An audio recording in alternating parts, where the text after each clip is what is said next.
Hello दोस्तों, स्वागत है आप सभी का हमारे इस नए वीडियो में। आज हम चर्चा करते हैं प्रश्नावली 2.1 के पहले क्वेश्चन की। कि लिखा है किसी बहुपद px के लिए y बराबर px का ग्राफ नीचे आकृति 2.10 में दिया गया है। किसके लिए? y बराबर px के लिए, ठीक है ना। तो प्रत्येक स्थिति में px के शून्यकों की संख्या ज्ञात कीजिए। तो हमें हर एक इसमें हमें दिए गए हैं 6 क्वेश्चन दिए गए हैं। 6 क्वेश्चन में हमें इनमें शून्यकों की संख्या ज्ञात करनी है। क्वेश्चन शुरू करने से पहले अगर आप हमारे चैनल पर पहली बार आए हैं तो प्लीज़ चैनल को सब्सक्राइब, लाइक और अपने दोस्तों के साथ शेयर ज़रूर कीजिएगा। पहला क्वेश्चन है कि इसमें हमें शून्यकों की संख्या निकालनी है।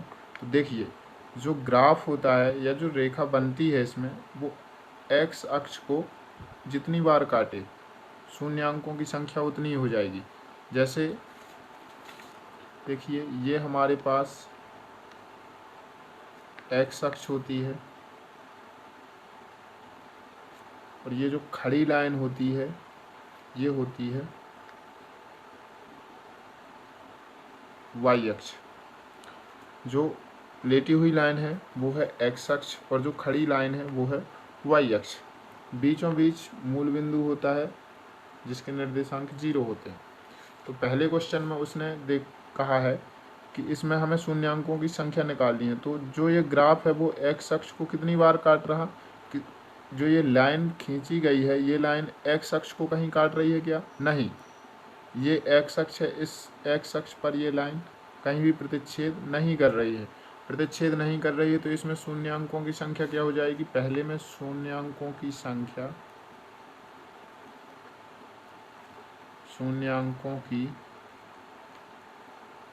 संख्या कितनी हो जाएगी? शून्य है।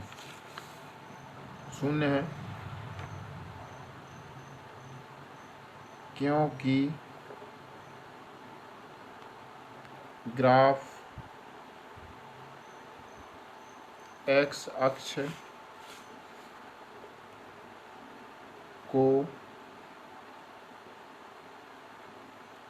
किसी भी बिंदु पर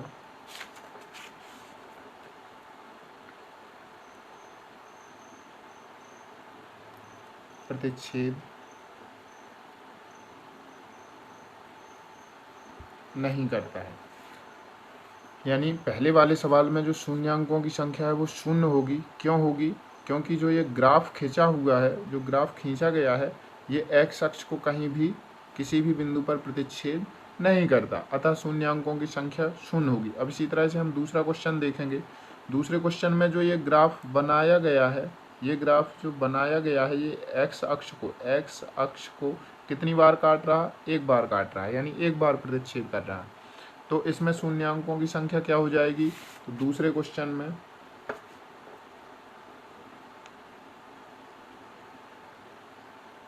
शून्यांकों की संख्या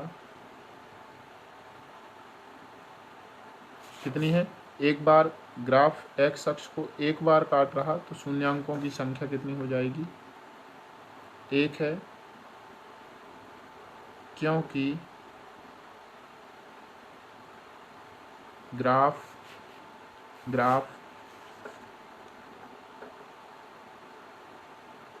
एक्स अक्ष को केवल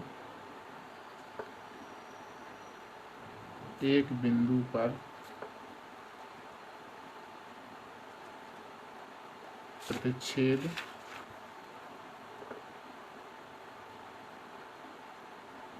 करता है।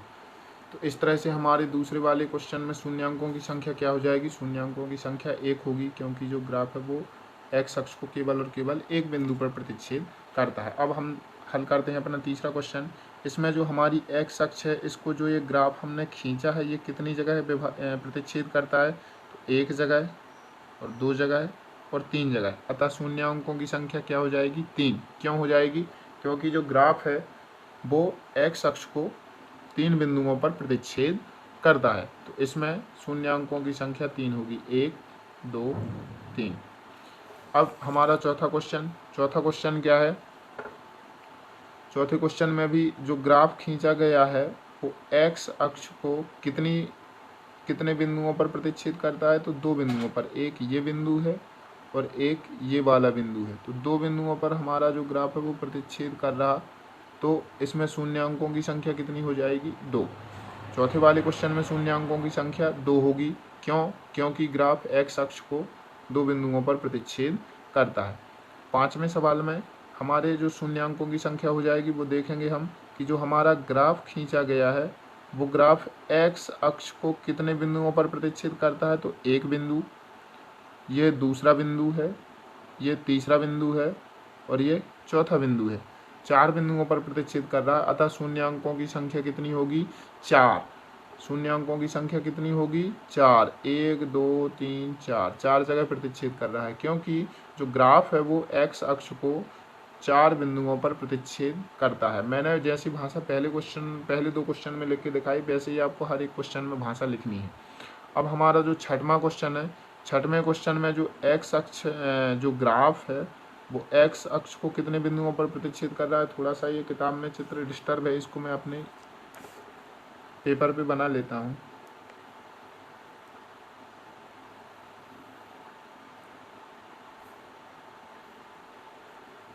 ये हमारी एक्स अक्ष है,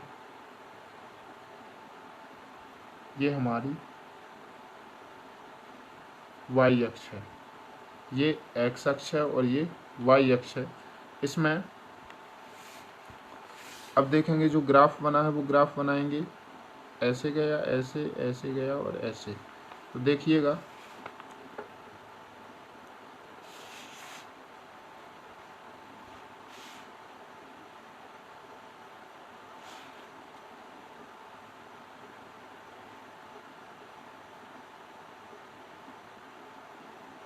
तो देखिए इधर पे हमारा जो ग्राफ है, ये ग्राफ जो हमने बनाया है, ये ग्राफ जो है वो एक्स अक्ष को एक बिंदु पर, 2 बिंदु पर और ये तीसरे बिंदु पर, 3 बिंदुओं पर प्रतिच्छेद करता है। तो शून्याङ्कों की संख्या क्या हो जाएगी? शून्याङ्कों की संख्या क्या हो जाएगी? 3। क्यों? क्योंकि जो ग्राफ है वो एक्स अक्ष को कितनी जगह पे प्रतिच्छेद करता है? तो 1 2 और 3 जगह पे प्रतिच्छेद करता है या 3 बिंदुओं पर प्रतिच्छेद करता है, अतः शून्याङ्कों की संख्या 3 होगी। इस तरह से हमारी प्रश्नावली 2.1 समाप्त हुई। अब हम देखते हैं प्रश्नावली 2.2। प्रश्नावली 2.2 प्रश्नावली 2.2 को हल करने से पहले हम इसके लिए आवश्यक कुछ सर्वसमीकरण या कुछ इसके मानक समीकरण देख लेते हैं। जैसे हमने इस पाठ की शुरुआत में एक देखा है रैखिक बहुपद। तो रैखिक बहुपद का मानक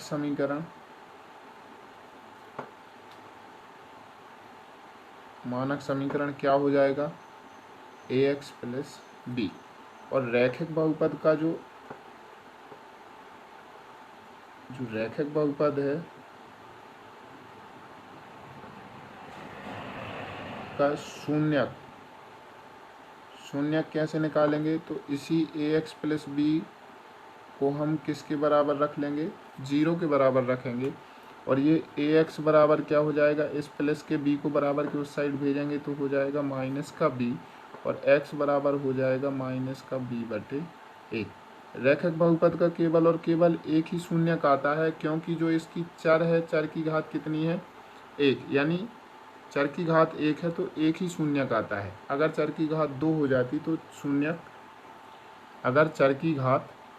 हो जाती तो हमारे जो शून्यक होते वो 2 हो जाएंगे, जैसा हम आगे अभी द्विघात बहुपद में देखेंगे। अब हम द्विघात बहुपद का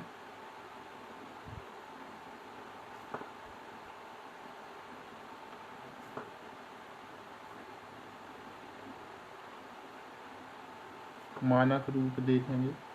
द्विघात बहुपद का मानक रूप क्या है? ax² + bx + c। ये है, ये द्विघात बहुपद का मानक रूप है। इसके शून्यक क्या हो जाएंगे? द्विघात बहुपद के जो शून्यक होंगे वो हम मान लेंगे, एक मान लेंगे अल्फा और एक मान लेंगे बीटा। यानी ऐसे भी निकाला जा सकता है, द्विघात बहुपद के दो शून्यक निकलेंगे, यानी कितनी, क्योंकि घात इसकी कितनी है? 2 है, तो दो शून्यक निकलेंगे। तो एक को हमने मान लिया अल्फा और एक को हम मान लेंगे बीटा। अब जब इसमें आगे देखेंगे तो ये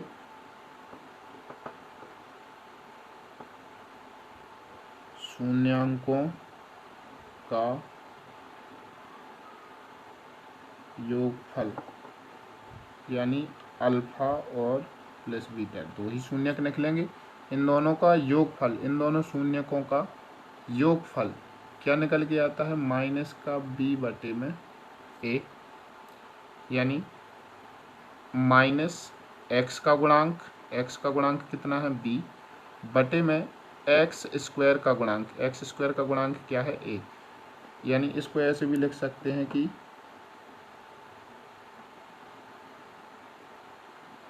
x का गुणांक, x का गुणांक और बटे x² का गुणांक, इस तरह से भी लिखा जा सकता है। अब हम देखेंगे शून्यांकों का गुणनफल। शून्यांकों का गुणनफल यानी अल्फा इंटू बीटा बराबर में क्या हो जाएगा? c/a। इसको लिख सकते हैं हम अचर पद बटे में x² का गुणांक। अब हमें जो इस प्रश्नावली में आवश्यक चीज़ें थी वो हमने देख लिया। देखो, रैखिक बहुपद का हमने मानक रूप देखा पहले, ax + b। रैखिक बहुपद का शून्यक कैसे निकालते हैं वो भी हमने देख लिया, माइनस का b/a निकल के आया। फिर हमने देखा द्विघात बहुपद का मानक रूप, द्विघात बहुपद का मानक रूप देखा ax² + bx + c, और उसके शून्यक हमने मान लिए, एक अल्फा निकला और एक बीटा। क्यों दो शून्यक क्यों माने इसके? क्योंकि इसमें घात कितनी लगी है? चर की घात 2 है, सबसे बड़ी घात 2 है, इसलिए हमने इसके दो शून्यक माने। अब शून्यांकों का जो योगफल अल्फा + बीटा बराबर होता है -b/a, यानी कैसे निकला ये? -x का गुणांक बटे में x² का गुणांक, और शून्यांकों का गुणनफल अल्फा इंटू बीटा बराबर में क्या होता है? c/a, बराबर c का मतलब है अचर पद, यानी जो हमारा पीछे अचर पद लिखा रहेगा वो अचर पद, और बटे a किसका गुणांक है? a x² का गुणांक है। इस तरह से हमें ये दो चीज़ें हमें आवश्यक थी इस प्रश्नावली के लिए, तो हमने दोनों चीज़ें निकाल ली। अब हम प्रश्नावली 2.2 का पहला सवाल लगाते हैं। क्या है 2.2 के पहले सवाल में?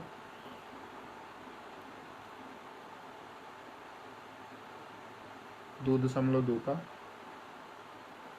पहला सवाल क्या है? 2.2 का पहला सवाल x² - 2x - 8 ये लिखा है। उसने कहा है कि निम्न द्विघात बहुपदों के शून्यक ज्ञात कीजिए। तो सबसे पहले तो इसके कितने शून्यक निकलेंगे ये देखना है कि 2 शून्यक निकलेंगे। क्यों? क्योंकि चर की सबसे बड़ी घात क्या है? 2। शून्यकों के शून्यक ज्ञात कीजिए, और शून्यांकों तथा गुणांकों, यानी जो आपके शून्यांक निकलें और ये गुणांक, देखो ये अपने शून्यांक थे, इन दोनों को जोड़ा तो ये किसके बराबर हुए? -b/a। ये b और ये a, ये दोनों क्या थे? शून्यांक थे। तो अल्फा और बीटा को जब हमने जोड़ा तो ये किस गुणांकों के अनुपात, यानी -b और a के अनुपात के रूप में व्यक्त हो गए। तो ये हमें इनमें संबंध निकालना है, संबंध की सत्यता की जांच भी करना है साथ में। तो अब हम सबसे पहले क्या करेंगे, इस जो बहुपद हमें जो दिया गया है, ये जो बहुपद दिया गया है, इसके हमें क्या करना है? पहले गुणनखंड निकालना है, यानी शून्यांक निकालना है। तो सबसे पहले हम क्या करेंगे, इसमें पहली और लास्ट वाली संख्या का गुणा करेंगे। तो पहली संख्या है एक्स स्क्वायर, और इसमें जब 8 का लास्ट वाली संख्या का गुणा करेंगे माइनस की 8 का, तो क्या आ जाएगा, माइनस का 8x स्क्वायर आ जाएगा। अब हमें बीच की संख्या देखनी है। बीच की संख्या क्या है हमारे पास, माइनस का 2x। तो ऐसी दो संख्याएं बताइए आप जिनको जोड़ने या घटाने पर माइनस का 2x मिले और उनको गुणा करने पर माइनस का 8x स्क्वायर मिल जाए। ये कैसे मिले, दो संख्याओं का जब अपन गुणा करें तो अपन को माइनस का 8x स्क्वायर मिले, और ये कैसे मिले, जब अपन उन संख्याओं को क्या करें, जोड़ें या फिर घटाएं। ठीक है ना। तो जोड़ने या घटाने पर माइनस का 2x मिलना चाहिए और गुणा करने पर माइनस का 8x स्क्वायर मिलना चाहिए।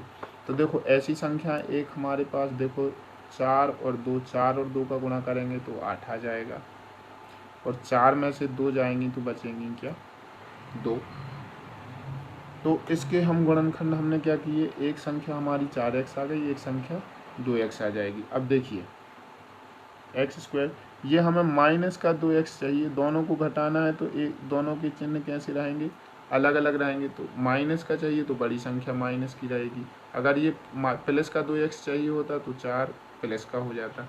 तो माइनस का 4x और प्लस का 2x, माइनस में 8। ये देखिए इधर से इनके हम बना लेंगे जोड़े, तो देखिए इधर पे x गुणा x लिखा है और इधर पे माइनस का 4x लिखा है, x गुणा x लिखा है और ये माइनस का 4x लिखा है। बताइए दोनों में क्या कॉमन है, तो केवल और केवल एक x कॉमन है, केवल और केवल एक x कॉमन है। तो हम इधर से एक x कॉमन ले लेंगे, तो इधर से एक x बाहर हो गया, अभी कितना x बचा, एक x बचा, तो एक x और माइनस लगा था तो माइनस, ये x तो बाहर हो गया, अब क्या बचा 4, तो ये 4 रख दिया हमने प्लस का। अब इधर पे बताइए ये 2x है और ये 8 है, 8 को हम क्या लिख सकते, 2 गुणा 2 गुणा 2। तो इधर से हमें क्या कॉमन मिला, 2, इधर भी 2 इधर भी 2, तो हमने 2 को कॉमन ले लिया, उभयनिष्ठ ले लिया। देखिए ये 2 गुणा 2 है, तो इधर हमें दोनों में कॉमन क्या मिला, केवल और केवल 2 मिला कॉमन, ये 2 इधर भी है और एक 2 इधर भी है। x इधर है तो x इधर है नहीं, बाकी के बचे हुए 2 इधर एक्स्ट्रा हैं, लेकिन इधर पे 2 हमारे पास और ज़्यादा नहीं है। तो हमें केवल और केवल क्या कॉमन मिला, 2 कॉमन मिला है, तो हमने 2 कॉमन ले लिया। अब जब 2 बाहर हो गया तो क्या बचा, ये x और ये माइनस। अब 2 का भाग 8 में लगाओ तो कितनी बार जाएगा, 4 बार, 2 चौक 8। देखिए जब आप इस स्टेप पर पहुंच जाएंगे ना, तो ये कोष्टक के अंदर दोनों में संख्याएं एक सी मिलेंगी आपको, इधर भी x माइनस 4 और इधर भी x माइनस 4।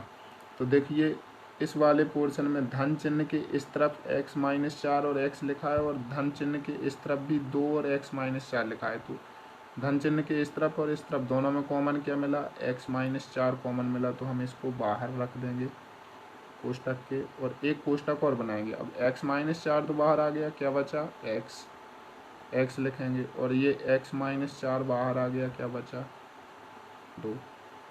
इस तरह से अब हम क्या लिखेंगे कि या तो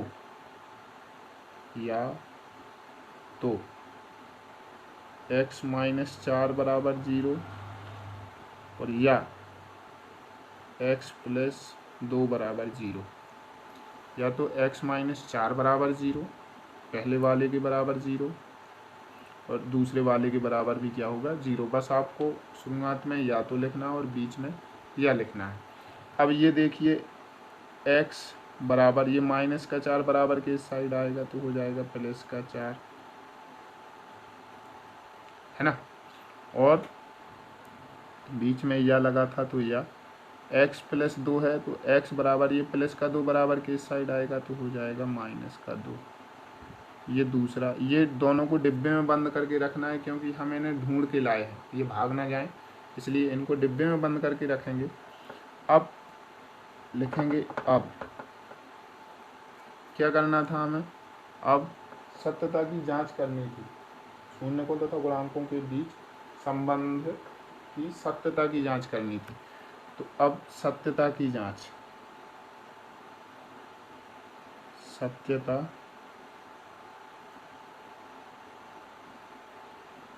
की जांच, सत्यता की जांच करने के लिए हम क्या करेंगे कि जो हमारे दो शून्यक आए हैं इनमें से पहले वाले को मान लेंगे अल्फा, तो अल्फा बराबर क्या हो गया 4, और दूसरे वाले को मान लेंगे बीटा, बीटा बराबर कितना है -2।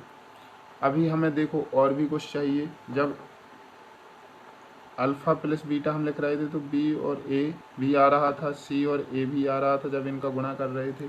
तो अभी हमें ए, बी और सी के मान भी चाहिए। तो यहाँ पे देखिए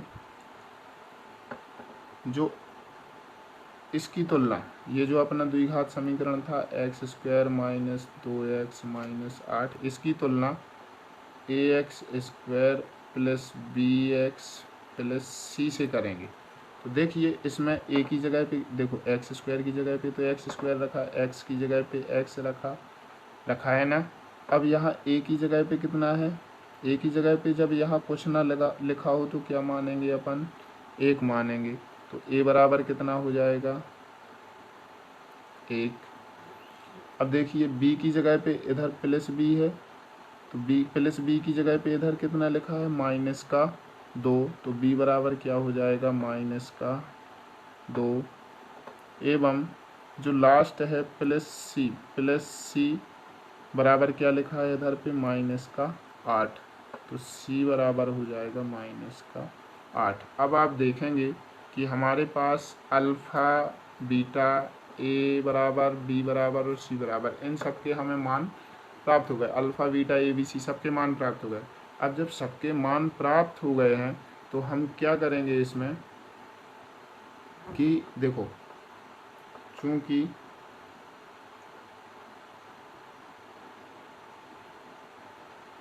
शून्यांकों का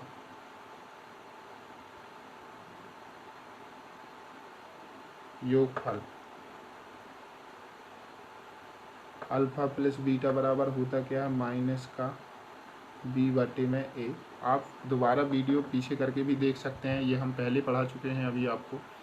तो अल्फ़ा का मान कितना है 4 है भाई, देखो इधर पे ऊपर रखा है, अल्फ़ा का मान कितना है 4 है, प्लस बीटा का मान कितना है भाई -2, तो -2 बराबर माइनस बी का मान कितना है भाई -2 है, तो b की जगह पे हम -2 रखेंगे, और बटे ए की जगह पे कितना है, ए की जगह पे 1 रखेंगे।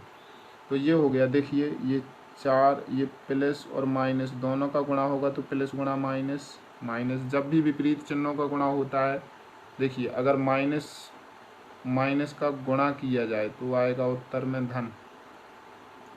देखिए माइनस और माइनस का जब गुणा किया जाता है तो उत्तर में धन आता है, जब प्लस गुणा प्लस किया जाता है तो भी उत्तर में प्लस ही आता है।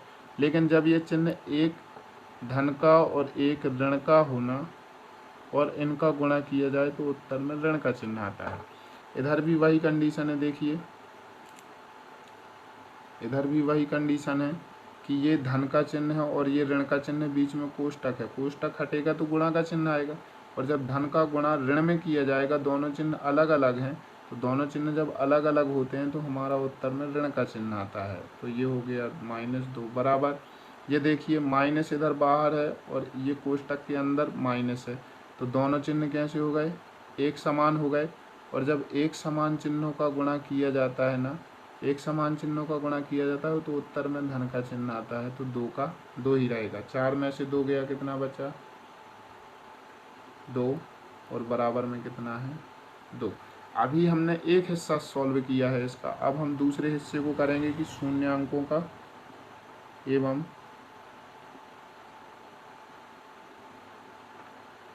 शून्यांकों का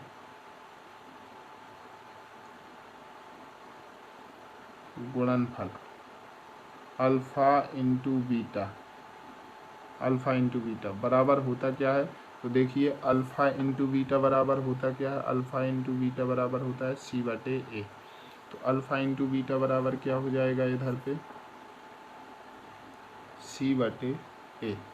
अब अल्फ़ा का मान रखेंगे, अल्फ़ा का मान हमारे पास कितना है, देखिए ये रहा अल्फ़ा का मान, अल्फ़ा का मान है हमारे पास 4, तो 4 इंटू का मतलब है गुणा, और बीटा, बीटा का मान कितना है हमारे पास, देखिए बीटा का मान कितना है माइनस का 2, तो ये हमने रखा माइनस का 2, बराबर लगाए बीच में, तो ये हमने बराबर लगाया।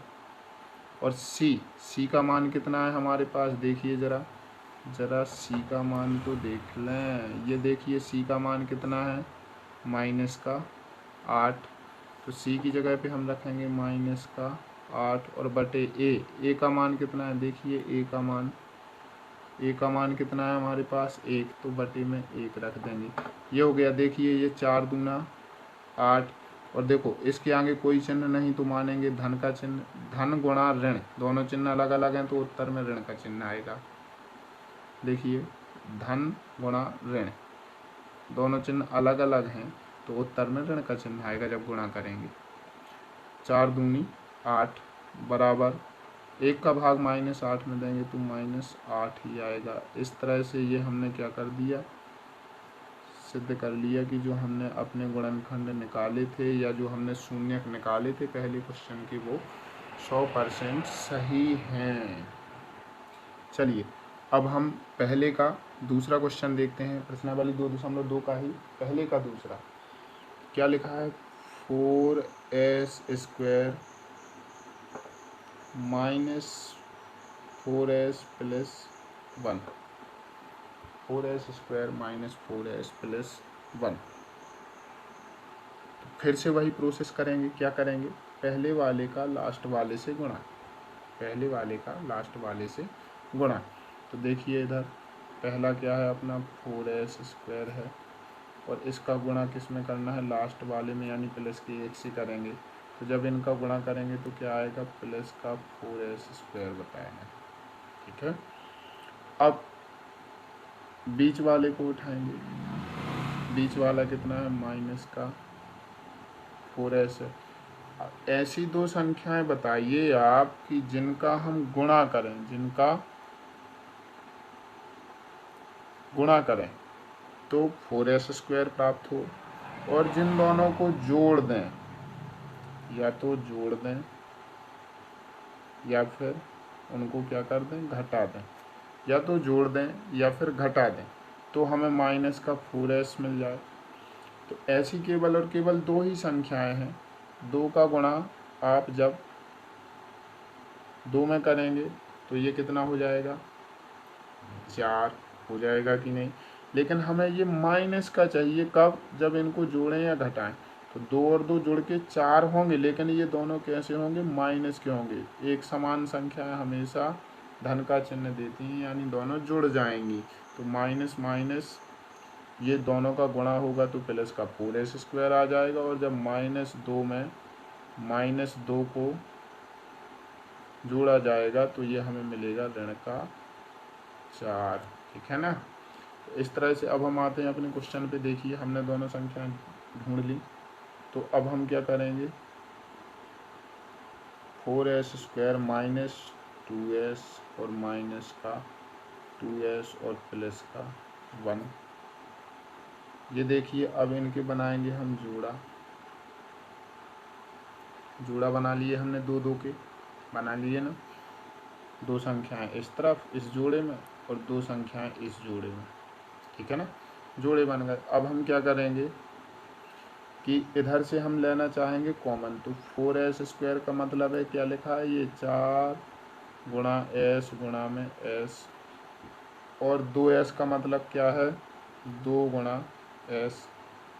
तो देखो इससे कॉमन क्या क्या आ जाएगा, एक s तो बाहर आएगा ही आएगा, क्योंकि s दोनों में है कि ना। तो ये हमने s तो बाहर ले लिया, साथ में अभी हमारा 2 भी कॉमन आएगा। क्यों, क्योंकि 2 का भाग 4 में भी चला जाता है और 2 का भाग 2 में भी चला जाता है, और वही संख्या कॉमन ली जाती है जिसका भाग दी गई दोनों संख्याओं में पूरी तरह से चला जाए। तो अब देखिए इधर से हमने दो जब कॉमन लिया तो 2 का भाग 4 में लगाएंगे तो 2 दूना 4, 2 आ गया। ये एक एस तो बाहर हो गया, अभी कितना बचा, एक एस बचा है इधर पे। देखो एक एस तो बाहर हो गया, एक एस बचा, ठीक है। माइनस 2s का 2s पूरा पूरा बाहर आ गया तो इधर पे आ जाएगा ये एक बचेगा। देखो 2 भी बाहर आ गया, s भी बाहर आ गया, तो क्या बचा, एक बचा।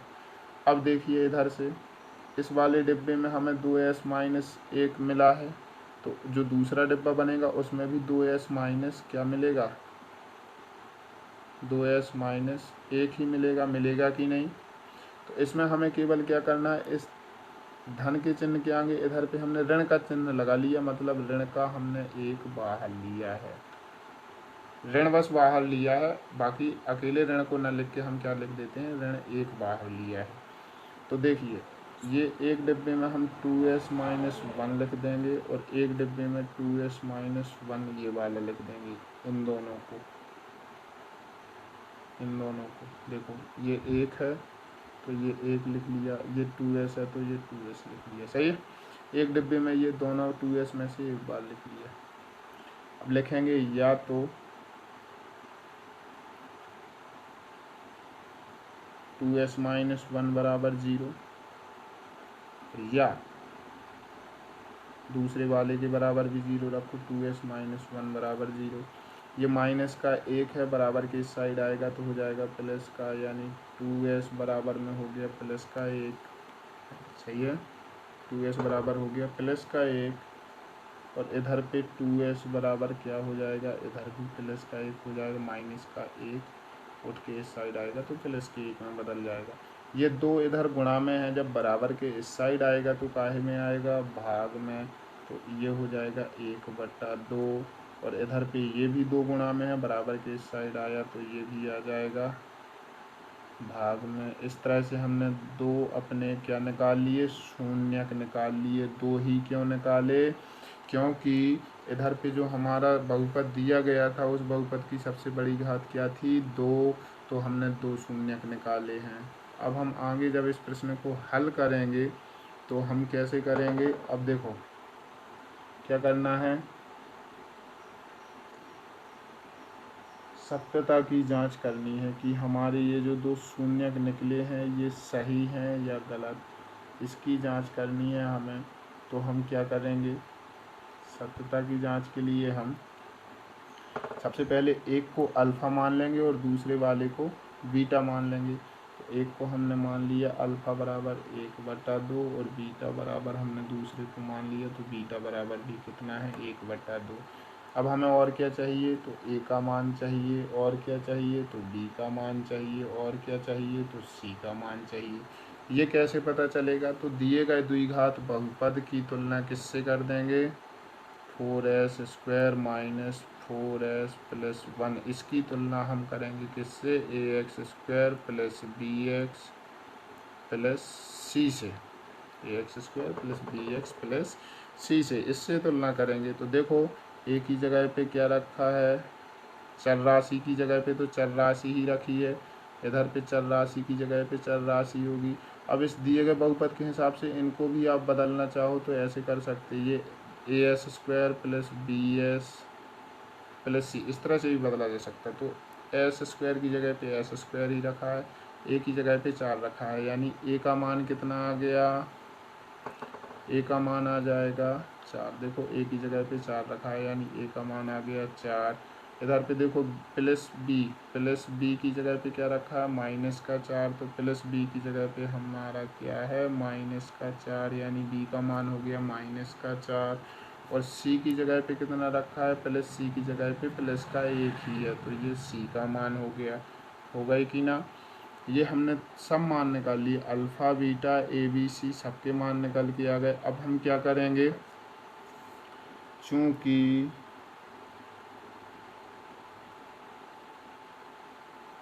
शून्यांकों का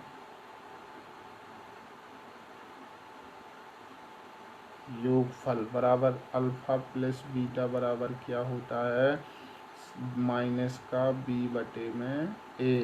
तो ये देखिए अल्फ़ा का मान कितना है 1/2, 1/2 प्लस बीटा का मान कितना है 1/2, तो ये हो गया 1/2 और बराबर लगा था ना, तो बराबर माइनस हो गया। ये बी का मान कितना है -4 और ये ए का मान कितना है, ए का मान +4, तो +4। अब देखिए आधा 1/2 का मतलब क्या है आधा, ये भी कितना है आधा मिलके हो गए 1 बराबर ये माइनस का गुणा माइनस में किया तो क्या होगा माइनस गुणा माइनस हो जाएगा प्लस और 4 का भाग 4 में लगाएंगे तो आ जाएगा 1। ये हो गया 1 बराबर में कितना प्लस का 1 बराबर प्लस का 1। अब लिखेंगे हम पुनः में क्या आएगा शून्यों का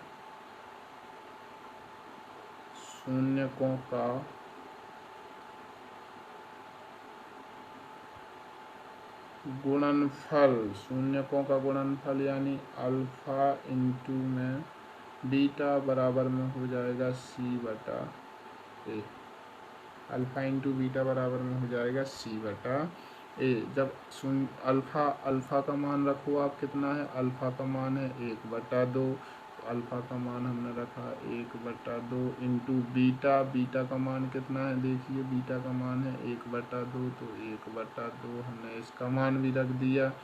बीच में बराबर लगा है तो हमने बराबर लगा दिया बराबर सी का मान देखिए कितना है, देखो ज़रा सी का मान कितना है, सी का मान है अपने पास 1, तो सी की जगह पे रखेंगे हम 1 और बटा में ए की जगह पे कितना रखेंगे, ए की जगह पे रखेंगे हम 4। अगर आपसे भिन्नों के गुणा करते आते हैं तो हमने सीखा है कि ऊपर की संख्या का गुणा ऊपर की संख्या से और नीचे की संख्या का गुणा नीचे की संख्या से करते हैं, तो 1 एकम 1 हो जाएगा और बटे 2 दूना 4 हो जाएगा बराबर में ऊपर की संख्या 1 ही है और नीचे की संख्या 4 ही है, तो ये आ गया 1/4 बराबर में 1/4। इस तरह से हमारा पहला क्वेश्चन सही हुआ।